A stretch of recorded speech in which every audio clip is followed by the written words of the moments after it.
Salatullah, salamullah ala Toha Rasulillah.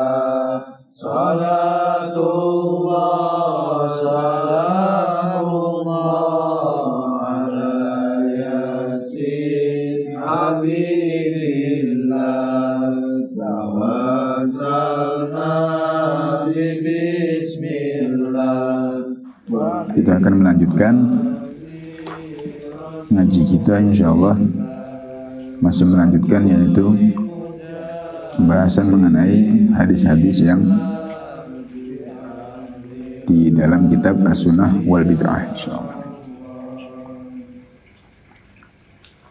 Malam hari ini kita masuki hadis yang ke-10, insyaallah.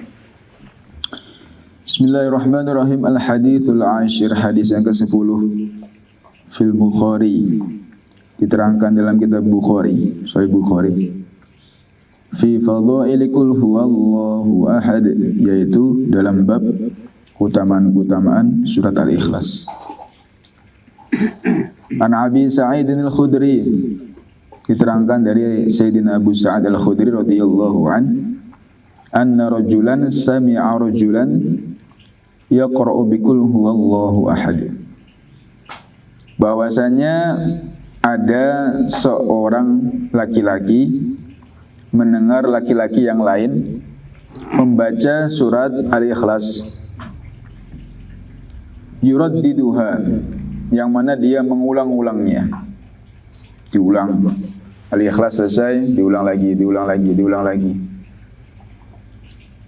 Falamma asbaha jaa ilan nabi, maka ketika keesokan paginya laki-laki yang mendengar itu langsung datang kepada baginda Nabi Muhammad sallallahu alaihi wasallam.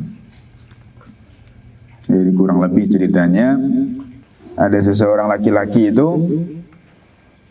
semalaman itu mendengarkan tetangganya itu membaca surat Al-Ikhlas itu. Wiridannya surat Al-Ikhlas, enggak ada yang lain. Semalaman suntuk. Jadi ada seorang sahabat mendengarkan tetangganya membaca surat tersebut semalaman suntuk, enggak ada acara yang lainnya. Dalam riwayat yang lebih lengkap, bacanya ini waktu sholat. Jadi beliau qiyamul lail semalaman suntuk bacanya itu. Judulnya seperti itu. Maka akhirnya keesokan paginya pun lapor, yang tetangganya yang dengar itu lapor kepada Nabi. Fadzakarahu, maka laki-laki tersebut bercerita kepada Nabi. Wa ka'anna rajula yataqalluha, dan seolah-olah ketika bercerita itu meremehkan itu. Kanjeng Nabi itu semalaman ada tangga saya baca qul huwallahu ahad. Oh, apa gur maca witok. Kurang lebih seperti itulah. Ada taqallulnya di situ, ada merendahkannya. Faqala, maka Nabi Muhammad sallallahu alaihi wasallam bersabda, walladzi nafsi biyadihi innaha la ta'dilu thulutsal Qur'an, demi zat yang jiwa ragaku ada di dalam kekuasaannya, maknanya demi Allah, sesungguhnya surat Al-Ikhlas itu satu kali baca itu menjandingi atau sebanding dengan sepertiga Al-Qur'an. Kalau misalkan semalaman suntik diulang-ulang, berarti sudah hatam Quran berapa kali itu. Pahalanya itu, Masya Allah. Qala Al-Hafidh fil Fath, Al-Imam Al-Hafidh Ibnu Hajar Al-Asqalani dalam kitab beliau Fathul Bari mengatakan keterangannya ini. Al-Qari huwa Qatadah bin Nu'man, yang membaca itu namanya Qatadah ibn Nu'man. Jadi yang membaca semalaman suntuk itu namanya adalah Qatadah bin Nu'man. Yaqra'u minal laili kullihi.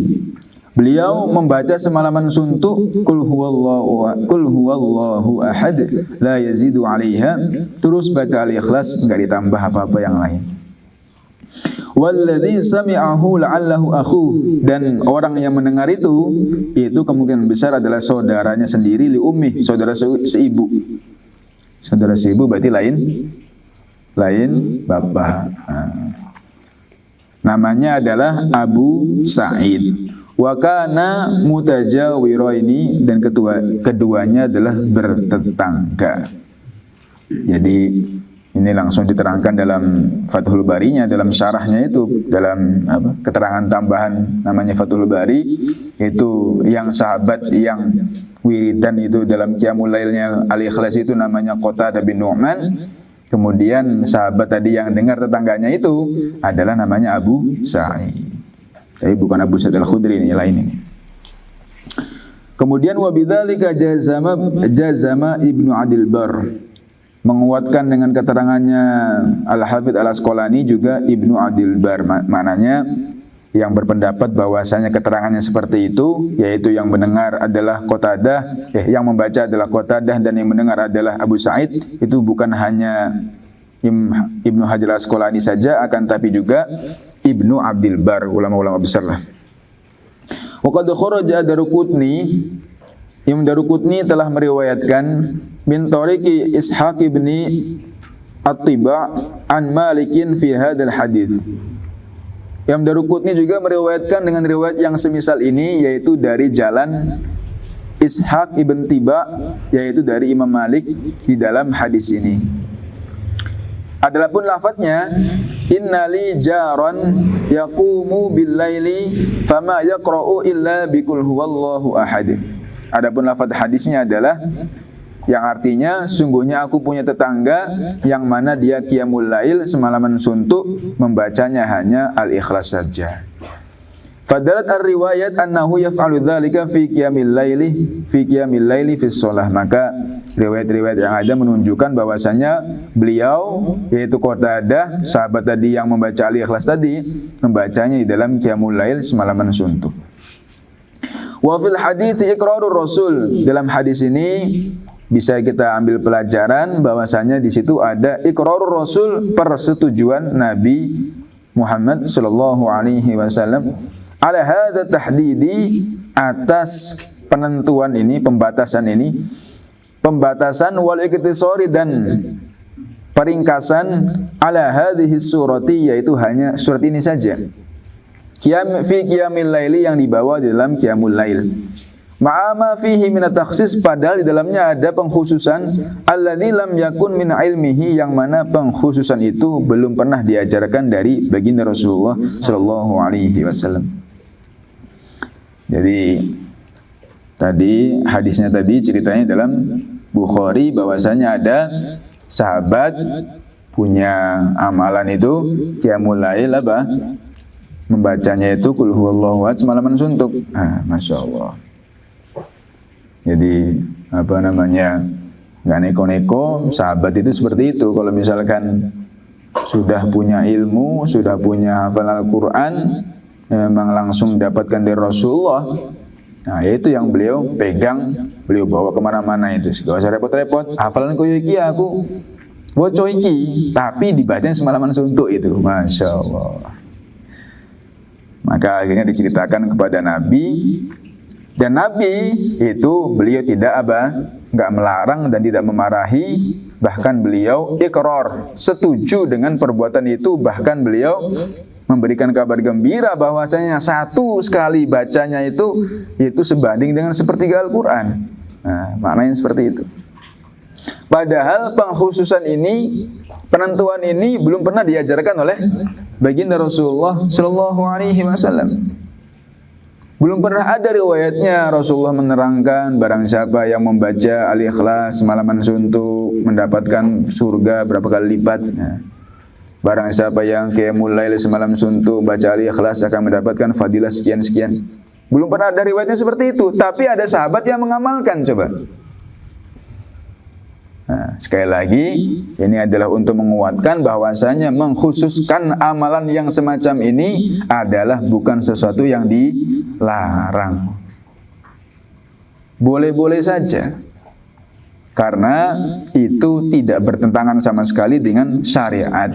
Baik dengan Al-Quran, baik dengan hadis Nabi, ataupun pemahaman para ulama-ulama sahabat yang ada pada waktu itu. Nggak bertentangan sama sekali.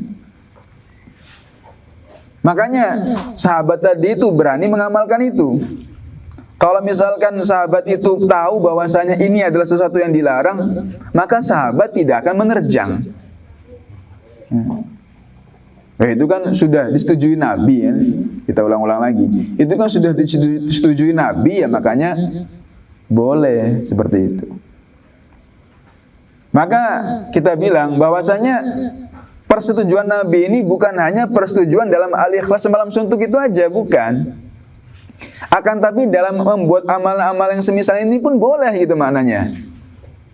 Ada orang wiridan, bacanya yaitu cuma Al-Kautsar aja misalkan, karena dia betul-betul terinspirasi dengan surat Al-Kautsar misalkan.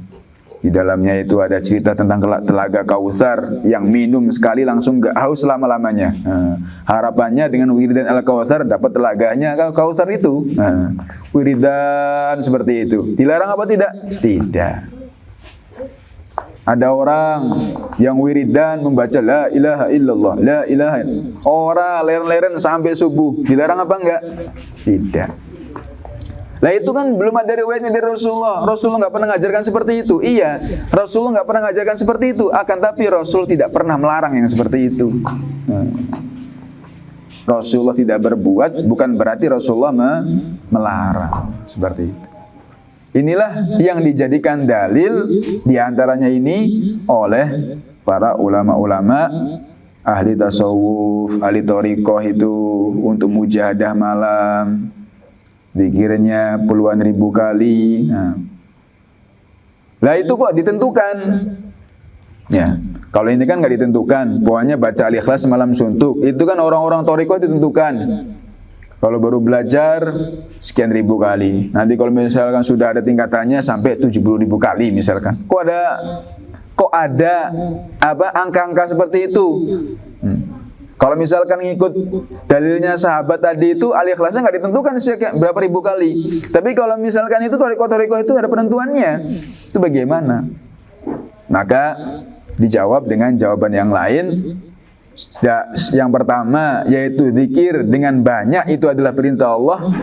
Alladzina yadhkurunallaha وَالذَّاكِرِينَ اللَّهَ كَثِيرًا وَالذَّاكِرِينَ اللَّهَ كَثِيرًا وَالذَّاكِرَاتِ di juz 22 itu. Orang-orang yang termasuk mendapat janji Allah yang luar biasa adalah orang-orang yang berzikir dengan zikir yang banyak, baik laki-laki maupun perempuan. Karena kenapa kok dikatakan banyak di situ?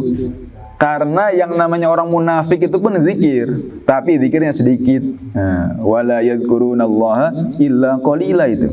Di antara ciri khasnya orang munafik adalah gak patek seneng zikir, gak patek seneng wirid. Para sholat itu ora betah, pokoknya ngira ndang mulai ndang kerja meneh. Tapi nggak usah nuduh orang, maksudnya muhasabah bahwasanya ketika orang itu nggak betah zikir ada ciri-ciri bahwasanya dia ini ada kemunafikan. Lah nyebut namanya Allah nggak senang tuh bagaimana? Yang ngasih rizki dia, yang ngasih hidup kepada dia kok nggak senang disebut nyebut namanya bagaimana? Maka ditegaskan dalam ayat yang lain tadi itu orang yang berzikir itu hakikatnya zikir adalah berzikirnya banyak. Selesai.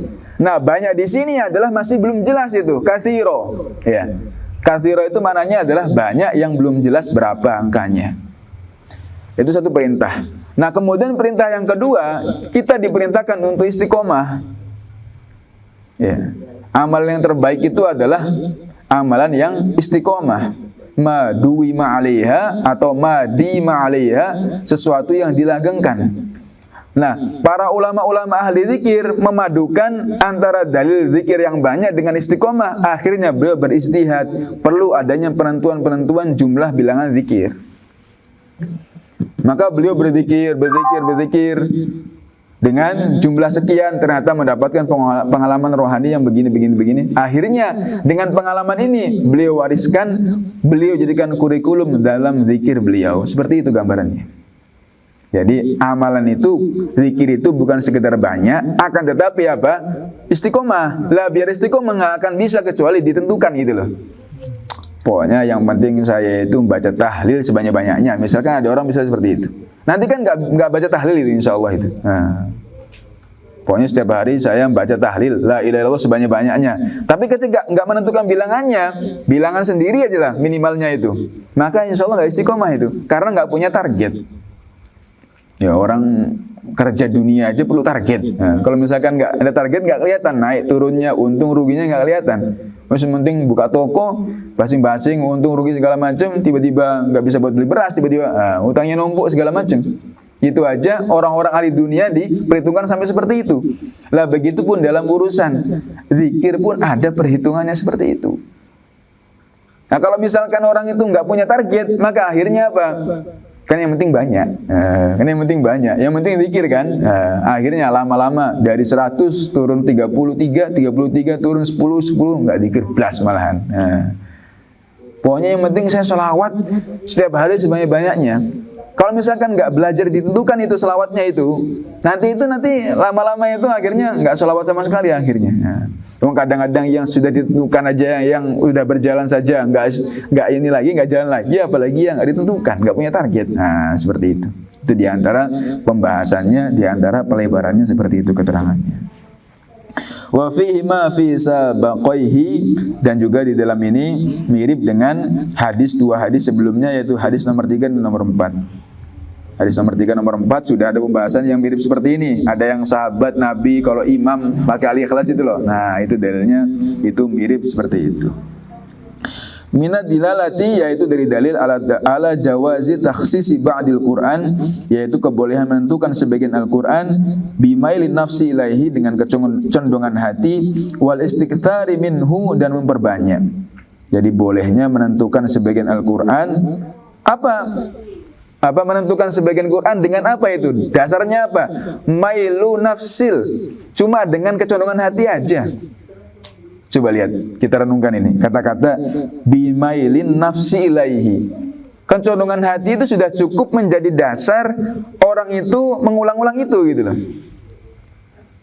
Membaca surat An-Nasr itu seneng betul. Nah, misalkan ada orang yang beda-beda aja ini, kalau yang panjang-panjang malah misalkan kan yang udah hafal, yang kira-kira buat jalan bisa, ya buka toko yang masih bisa baca, dagangan yang masih bisa baca, ke warung yang masih bisa contohnya An-Nasr, artinya pertolongan Allah, harapannya dapat pertolongan Allah, misalkan seperti itu.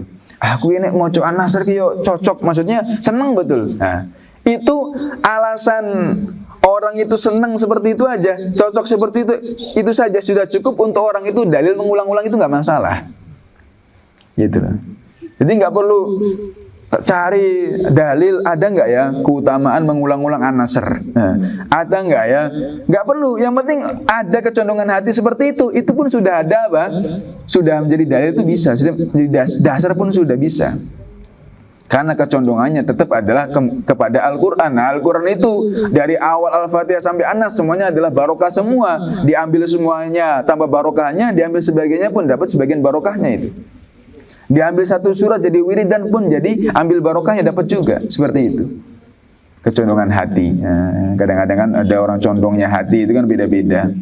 Ada orang yang senengannya surat tertentu, ada orang yang senengannya zikir tertentu, ada orang yang senengannya apa?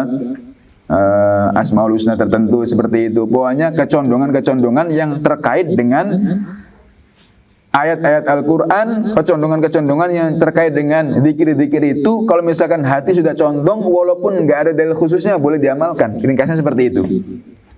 Nah, inilah lebih longgarnya syariat itu seperti itu. Nah, longgar betul. Maka dari sini ini adalah merupakan dalil untuk menjawab orang-orang yang berseberangan dengan ini. Apa-apa harus diajarkan Nabi dulu, apa-apa harus secara tekstual, secara Nabi harus ngomong baru seolah-olah diizinkan. Kalau misalkan Nabi nggak ngomong, nggak menceritakan, nggak mempraktekkan, seolah-olah tidak diizinkan, repot. Lantas gunanya pewaris-pewaris para nabi itu apa? Innal ulama warasatul anbiya, para ulama itu pewarisnya para nabi. Dahulu ada apa-apa tanya kepada nabi. Lah kalau misalkan sekarang nabi sudah wafat, apa nunggu nabi itu dibangkitkan di mahsyar dulu baru tanya kita? Ada pembahasan baru, Shopee Pay Later misalkan. Pembahasannya loh, munculnya masalahnya sekarang. Terus nyikapinya apa, nunggu mahsyar baru disikapi? Itu kan nggak mungkin. Kan aneh, pembahasan aneh seperti itu. Maka ya ditanya, dikaji dengan kalau misalkan Nabi tidak ada, berarti pewaris-pewarisnya para Nabi seperti itu. Permasalahan umat itu akan datang terus. Nah, dilebarkan lagi bukan hanya masalah zikir, dilebarkan lagi dalam masalah-masalah yang lain, apalagi muamalah. Masya Allah, lebih luas lagi. Munakahat lebih luas lagi. Bagaimana hukumnya nikah online? Nah, kejadiannya sekarang. Masa kita nunggu nanti padang mahsyar baru ditanya? Ketemu Nabi dulu, tar dulu lah, belum dapat jawaban dari Nabi. Ini gimana kalau misalkan seperti ini? Itu kalau misalkan kita ngikuti kata-katanya mereka kan seperti itu nanti itu. Tapi kalau misalkan kita ngelihat lagi itu, sebetulnya bukan kepada Nabi sebenarnya itu. Ujung-ujungnya ya tetap pendapatnya orang-orang yang dianggap alim di antara mereka itu. Ujung-ujungnya itu. Dalilnya itu, kalaupun mereka mengatakan kembali kepada Al-Quran, kembali kepada Sunnah, ternyata itu kalau dikulik-kulik, ternyata itu nanti itu pemahaman Al-Quran, pemahaman Sunnah, tapi dari pemahaman ustadznya mereka sendiri, ulamanya mereka sendiri. Lah kalau misalkan ngambil daripada ustadznya mereka, ya mendingan ambil dari Ibnu Hajar toh, Al-Asqalani, Al-Haytami, banyak. Daripada ngambil pemahaman mereka, lebih baik ngambil daripada pemahamannya Maulana Ilyas toh. Daripada ngambil dari mereka, lebih baik ngambil daripada pemahamannya Syekh Zakaria tuh, yang sudah jelas barokahnya. Jadi asbab hidayah di mana-mana itu. Kan seperti itu. Jadi harus hati-hati dalam menyikapi hal-hal yang seperti itu. Ini kalau misalkan yang di sini ini udah kuat lah insya Allah, udah alumni semua. Ini yang kita khawatirkan ini anak turun kita ini, anak-anak kita, generasi kita ini. Yang ngaji-ngajinya itu lewat hanya barang-barang media-media sosial, praktis-praktisnya saja lah. Ya kan nggak mungkin, masa di Google itu adalah yang naruh di Google itu adalah orang-orang yang bukan pinter naruh di Google, kan nggak mungkin. Jadi perasaannya itu kalau misalkan sudah ngupload di Google itu seolah-olah sudah mesti orang-orang pinter, mesti orang-orang yang sudah diakui gitu. Jangankan yang keterangan bahasa Indonesia ini, yang dalam bahasa Arab itu saja banyak kelirunya kok. Kalau misalkan kita pribadi itu kan, kalau misalkan nyari sesuatu yang keterangan-keterangan surah hadis yang kita nggak punya kitabnya, ya kadang-kadang nengok-nengok dikit ya di situ. Ya kita ngetiknya bahasa Arab, yang keluar nanti kan bahasa Arab semua itu. Itu yang bahasa Arab saja, yang kelihatannya bahasa Arab kita ngejreng dong. Itu saja, itu aja banyak pemotong-pemotongan pemahaman itu kok. Ternyata banyak pengkhianatan ilmiah terjadi di situ kok. Padahal yang bahasa Arabnya loh ya, yang nulis itu yang katanya al-alim alamahnya itu, syekh-syekhnya itu pun seperti itu kok. Apalagi yang sudah di bahasa Indonesia kan, sudah terjemahkan kan, sudah melalui ini lagi itu. Sudah dikerdilkan lagi makna-maknanya, sudah dikerdilkan lagi penerjemahannya, sudah lebih kecil lagi seperti itu. Makanya harus hati-hati. Insyaallah nggih. Sama-sama insyaallah. Kadang-kadang kan kurang pede dengan fadilah amal, kurang pede dengan fadilah sedekah. Padahal itu mutiara-mutiara semuanya di situ. Ganti saja kitabnya yang lain-lain yang lebih mentereng, Sahih Bukhari seperti itu. Bacalah Sahih Bukhari itu kalau misalkan paham. Kalau misalkan dibaca itu baca bahasa Arab sama artinya itu ya, cuma itu toh, insya Allah susah itu ngamalkannya itu, karena memahaminya nggak paham itu. Bagaimana bisa mengamalkan? Tapi kalau misalkan ini kita fadilah amal, karangnya Syekh Zakaria, kemudian fadilah sedekah, ini sudah diterangkan hadisnya seperti apa, pemahaman para ulama seperti apa, prakteknya bagaimana, itu sudah enak gitu loh. Jadi ketika mengajak, insya Allah siap mengamalkan dan menyampaikan, itu tinggal berdiri, tinggal amal, itu udah bisa itu.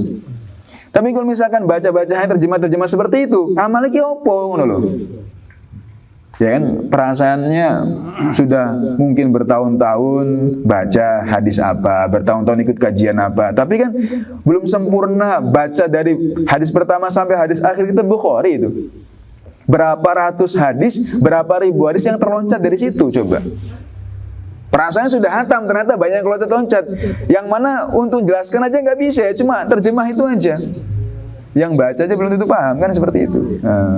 Masya Allah, itulah kerisauan-kerisauan kita yang ada dalam benak kita seperti itu diantaranya.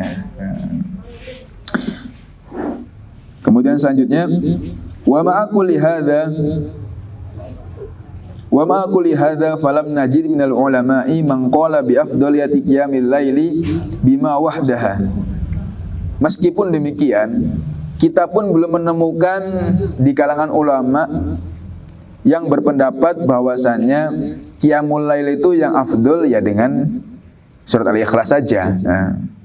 Li'anna ma kana alaihi amal rasul minal qiraah bil Qur'an kulli afdalu dzalik. Karena tetap amalan yang sudah diamalkan Rasulullah sallallahu alaihi wasallam yaitu qiyamul lail, dan qiyamul lailnya itu adalah membaca yaitu daripada Al-Qur'an seluruhnya, maknanya tidak mengkhususkan hanya Al-Ikhlas saja, itu lebih afdol tetap. Jadi maknanya gini. Jadi kalau misalkan Rasulullah menyontohkan sesuatu itu, tetap itu adalah contoh yang terbaik, menempati ranking 1 itu. Sesuatu itu yang dipraktikkan langsung, yang diajarkan langsung oleh Rasulullah, itu memang nomor 1, ranking 1. Doa misalkan, doa yang diajarkan Rasulullah, kan banyak doa yang diajarkan Rasulullah.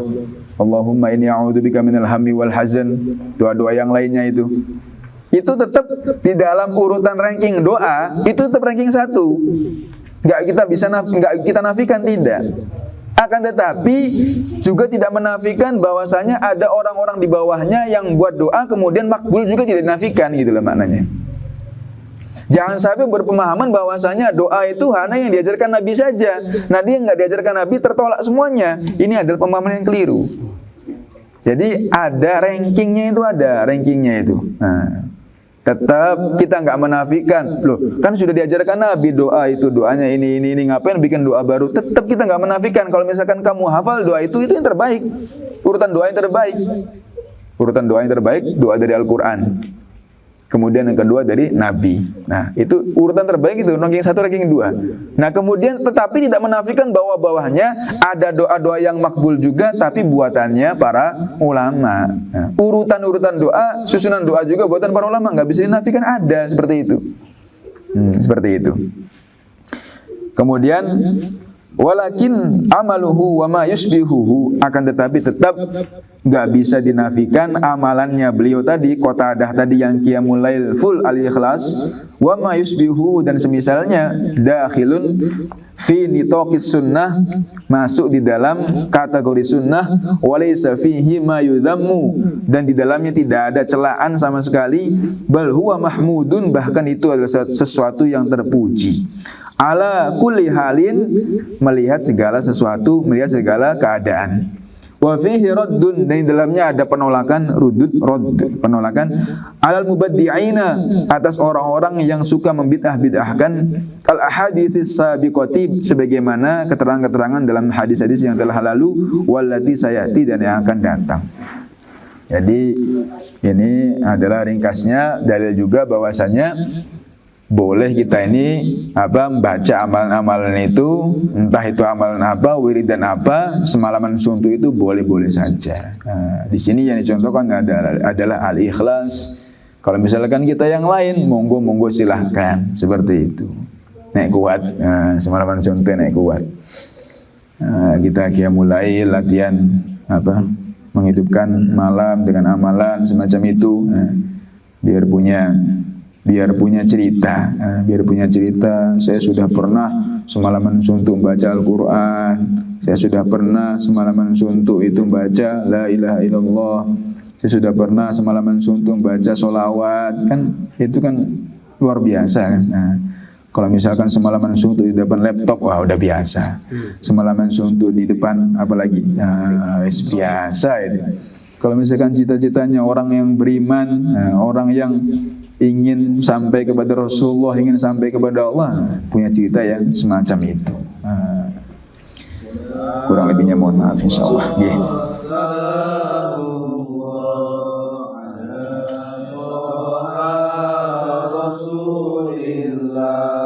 Salatullah